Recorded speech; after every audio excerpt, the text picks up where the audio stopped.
Okay, this is the bathroom being worked on. They had to, we're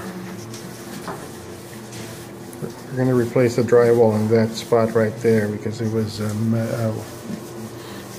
damaged by the water. Fortunately, the water did not leak into the insides of the walls.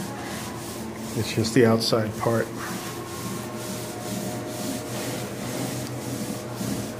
I'm going to be repainting this.